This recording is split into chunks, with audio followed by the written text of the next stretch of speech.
l'écrivain Salman Rushdie, âgé de 75 ans, a été poignardé plus d'une dizaine de fois vendredi 12 août, alors qu'il participait à une conférence dans un amphithéâtre d'un centre culturel à Chautauqua, dans le nord-ouest de l'État de New York.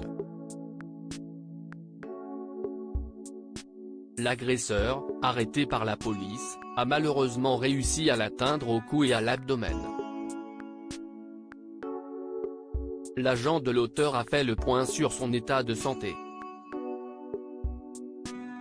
CST auprès du New York Times Quandry Wiley, l'agent de l'auteur du livre Les versets sataniques, a donné des détails très inquiétants sur l'état de Salman Rushdie.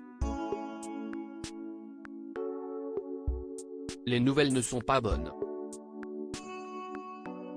Salman va probablement perdre un œil, les nerfs de son bras ont été sectionnés et son foie a été poignardé et est endommagé, a-t-il fait savoir. Après son agression, l'écrivain avait été transporté en hélicoptère vers l'hôpital le plus proche où il a été opéré en urgence, a précisé devant la presse le major de la police de l'État de New York, Eugene Stanisevski.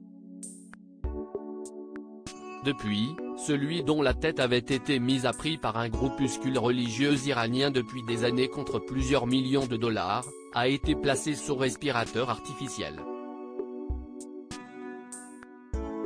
L'agresseur de Salman Rushdie, qui est généralement sous protection renforcée en raison des menaces de mort qui pèsent contre lui de longue date, a été aussitôt arrêté et placé en détention, l'agent Stanisevski révélant qu'il s'appelait Hadi Matar, 24 ans, originaire de l'État du New Jersey.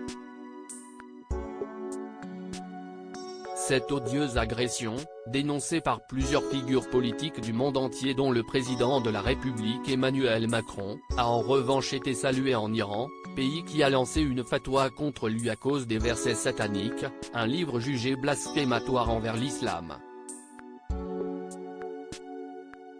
Le principal quotidien ultra-conservateur iranien, Kehan, a félicité samedi l'homme ayant poignardé la veille aux États-Unis l'écrivain britannique.